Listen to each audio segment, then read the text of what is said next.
Okay, it's going to be a review of the New Japan Strong show, Battle in the Valley. This kind of stole the buzz away from TNA this past weekend. You know, kind of an unexpected review. I figured I'd just review it because, you know, I was expecting, you know, Will Ospreay to be on the TNA pay-per-view. Instead, he was actually on the New Japan Strong pay-per-view and is going to wrestle on the Impact tapings. So I was a little bit disappointed by that, but I was pleasantly surprised to see that this show was actually available on New Japan World. I actually have New Japan World until the end of the month, so I figured I might as well just check it out. You know, originally I thought you had to pay for this on Fight, but I guess you could go either way. You could actually order it on Fight, and if you have New Japan World, it'll come with the subscription as well. So, but yeah, pleasantly surprised by the lineup here. Really, really good show. You know, there's been times in the past where, you know, New Japan has come to United States and, you know, the shows aren't of the quality that you get in Japan. I think it was 2011. I went to Basketball City and they did New Japan Attacks the East Coast. It was an okay show, but, you know, when you watch it back on tape, it's just like, you know, whatever. But, you know, that was actually Charlie Haas in the main event against Tanahashi. I think Low-Key was actually wrestling Prince Devitt, better known as Finn Balor, on that show. That was another selling point for me. But no, there's been times in the past where you just kind of don't know what to expect when they come to the West Coast or they come to the United States. So this was January 13th, 2024 from San Jose, California. So yeah. Not that far away from Vegas. You know, TNA ran in Vegas, so it makes sense that Ospreay is going to be at the Snake Eyes television taping. Snake Eyes was actually a movie that was actually took place in Las Vegas in 1998 with Nicolas Cage, if anyone forgets it. But yeah, let's get right down to the show. All right, so if you haven't seen the show yet, Double Main Event is awesome. You know, you're going to get Moxley versus Shingo in a no DQ match, and then you're going to get Okada and Ospreay. You know, Ospreay was talking about how he wanted to, you know, go out with a bang and have one last great match with Okada.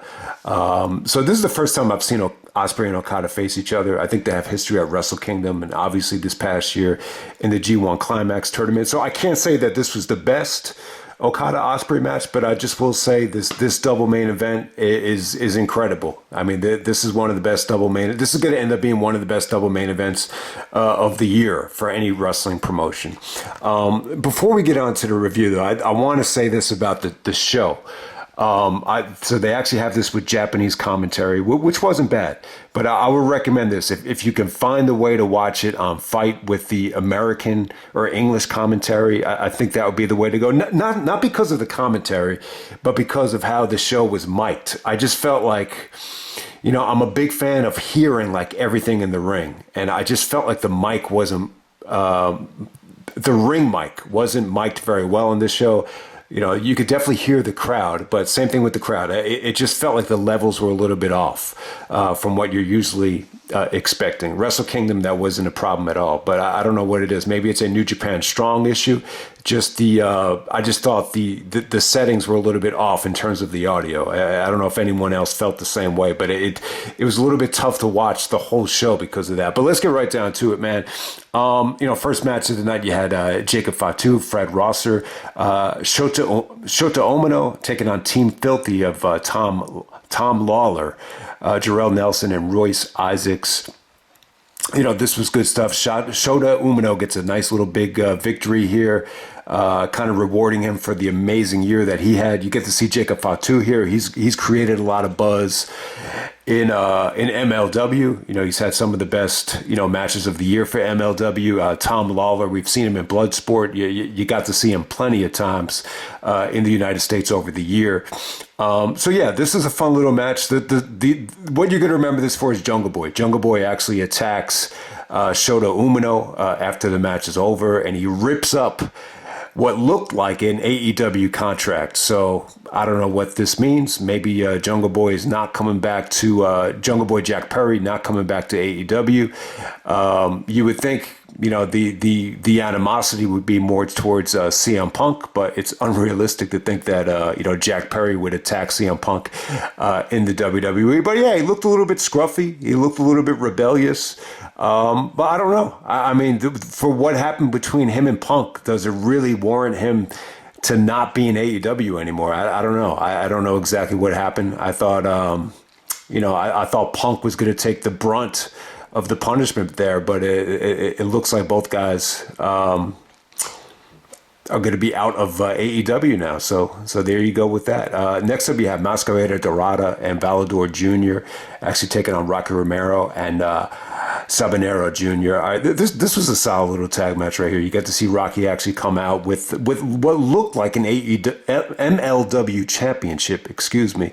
I think this was probably the weakest of the night. It just felt like it was there. The action was good though. They got time. It flowed really well. You get to see a lot of lucha talent here. It was pretty damn good. It was just hard to get into. It was hard to understand, exactly what the story was here because of the commentary, but you get to see Rocky mix it up with some lucha, talent. So yeah, not the worst thing in the world.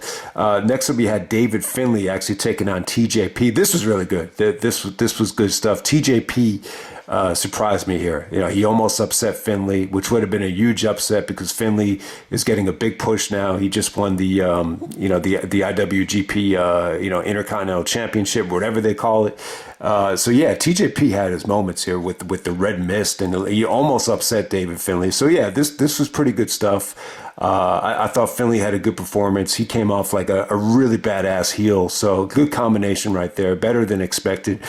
Next up, we have the Guerillas of Destiny of El Fantasmo teaming up with Hikuleo to take on the Bullet Club War Dogs of Clark Connors and Alex Coughlin, getting the chance to see them again. And yeah, I thought this was good stuff. Connors and Coughlin, the War Dogs, they pretty much dominated, the most of the match. And they actually had a beatdown on Ospreay at the end of this show. Almost forgot to talk about that, but they pretty much controlled this whole thing. The Guerillas of Destiny, Phantasmo hit some really, really good stuff. Once again, you saw Hikuleo really, just set Phantasmo up for some cool stuff to end this thing. The 450 off the top of Hikuleo's shoulders looked pretty impressive there. But yeah, I like El Phantasmo. This is another solid tag match from the Guerillas of Destiny. Next up, you have the Stardom match. Actually, this is for the Strong Women's Championship. You got Guerillas taking on Trish Adora. So if you haven't seen Trish Adora yet, she's a pretty muscular black woman. I believe Guerillas is actually from Japan. I think she wrestles in Stardom, so she defended the belt here. I got to say, up to this point, this is the match of the night. This was the surprise of the night for me. I was impressed with Trish Adora. She actually busted out the cat of mutilation, but at the same time, it just the execution was good. There was just some really, really hard hitting action between both girls. It was pretty damn good though. I don't know if this was. If you watch Stardom, I don't know if this was at the same level of, some of the best matches of the year in Stardom. But this was just a nice little showcase for the Strong Women's Champion here. I thought this was good. To think that the women, were able to follow, everything on the show and be the match of the night up to that point. Give them credit. Next up, we have the Chosen Bros of Matt Riddle and Jeff Cobb actually taking on Zack Sabre Jr.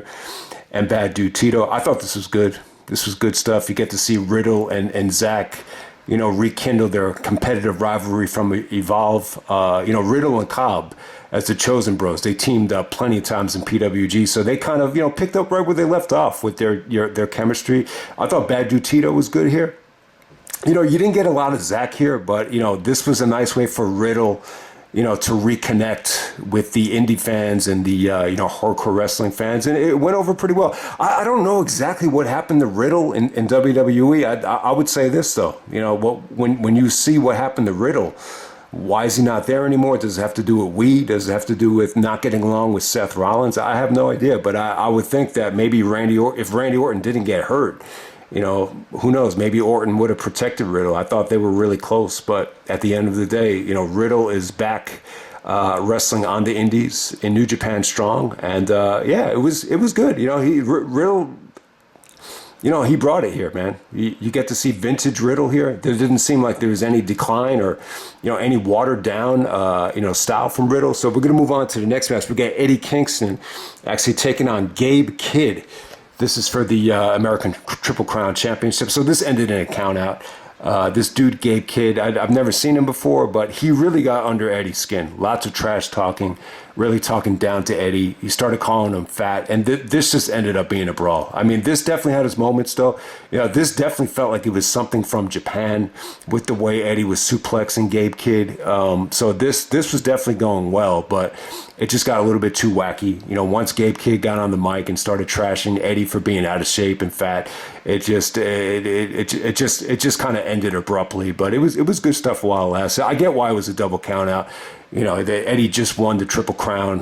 You kind of want to. This definitely has potential to be a, not so much a great match, but more of a great feud, where there's just a lot of back and forth and a lot of trash talking. Eddie really questioning if this kid really deserves to be in that spot because he doesn't see a lot of heart in him. So there was some good dialogue here. That's what really stood out more than anything. Next up, you had Jon Moxley actually taking on Shingo. This is a no disqualification match. To me, this is the match of the night. I thought this was great. Shingo was wearing jeans and, kind of like a regular white shirt that with the sleeves cut off. But it was good, man. It felt like a fight. Moxley has really, just gotten into so much better shape over the last couple of years. He's just very lean, very muscular, very strong. He's very athletic. He could go toe to toe with Shingo. No doubt about it. Very bloody. You got to see a lot of kendo sticks. Moxley actually brought out those kendo sticks from All In? You remember those kendo sticks that were digging into his forehead? He brought the same kendo sticks out here. There was a nasty looking torpedo where the garbage can lid, clocked, I believe it was Moxley right in the head, which is, a crazy ass bump. But, it's better to take it with the garbage lid than a steel chair. Benoit took it from Jericho with the steel chair. I don't know if he ever recovered from that with the torpedo. But yeah, I mean, great stuff. The fans were, going crazy when Moxley kicked out of the Welcome to Japan from the top rope.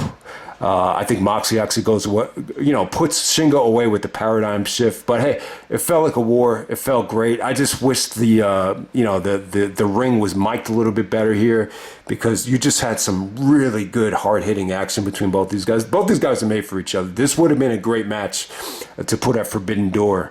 To have that kind of production values and that kind of atmosphere, that would have been awesome. But yeah, you get it here. This was the match of the night. So give Moxley credit. I got to say, I'm really impressed with Moxley's performances in New Japan so far, whether it be the Wrestle Kingdom match and this match as well. Next up, we had Okada taking on Ospreay. So it's possible that Ospreay might be at Dynamite. If he's in the United States right now, maybe this was pretty much it. The timing of this show is just a little bit weird. You do Wrestle Kingdom in Japan, and then almost over a week later, they're in the United States, giving us the New Japan Strong pay-per-view. So yeah, Ospreay was talking about how he wanted to go out with a bang and give Okada one last great match. I didn't expect it to be in the United States though, so it's kind of a pleasant surprise. The match was good. My gut feeling is that they've had better matches in Japan. I would assume the Wrestle Kingdom match was a little bit better than this. This was good though. I mean, this was, pretty much what you would expect. The fans were chanting, "This is awesome," before they even locked up. So that's always a positive. That rarely does happen. It happens. We've seen it with Angle and Joe, and we've seen it plenty of times. But yeah, I thought this was great. It took a lot to put Ospreay away. I mean, it took multiple rainmakers. You got to see Okada actually bust out the Stormbreaker. You got to see Ospreay bust out the Styles Clash. Thinking of AJ. Yeah, I mean, it was just great. Ospreay just did some really, really, cool looking Spanish flies. I don't think Okada is in his prime anymore, but he's still one of the best wrestlers in the world. He's still pretty much great. Ospreay selling, in the aftermath was great. He sold it like his, whole body was just aching from the, the Rainmakers. So it was good, man. It kind of went into a little bit of an overkill mode. But hey, they gave you what you wanted, man, and Ospreay kind of went out with a bang. So I don't know if this is going to be Ospreay's last New Japan match, but yeah, this double main event was incredible. But at the same time, if you were to ask me what's the better show, this or Wrestle Kingdom, I would say check out Wrestle Kingdom. I just think Wrestle Kingdom, it just felt like a bigger show, felt like a better atmosphere. You had a pretty decent sized crowd here in San Jose. It was pretty decent. Like it kind of felt like a ROH, WrestleMania type of level crowd from like 2010. It didn't exactly feel mainstream, but more than anything, I just wish the ring was just mic'd better. For some reason, like more than any other show I've ever seen, this show suffered from that more than anything. So I'll just end it right there. This is Battle in the Valley. Really, I mean, you just have some amazing talent here. And not to mention, I forgot to talk about this. Not only did you see Jack Perry, you actually saw Mustafa Ali actually put out a challenge as well. So definitely looking forward to that. That actually got a great reaction. There was a lot of like Ali chants after that. So I know some of you guys love Mustafa Ali, but I'll end it right there. Moxley Shingo match of the night. Okada Ospreay right there with it. I would give the double main event both 4.5 stars. Easily. You also have some really, really good tag matches on the undercard as well. The Guerillas of Destiny match was good. The Matt Riddle reuniting with Cobb, I thought that was another good tag match. Finlay and TJP was really, really good. So I'll end it right there. And then the Jack Perry stuff, I'm sure that's going to create a lot of buzz as well. So I'll end it right there. That's Battle in the Valley, and I'm out.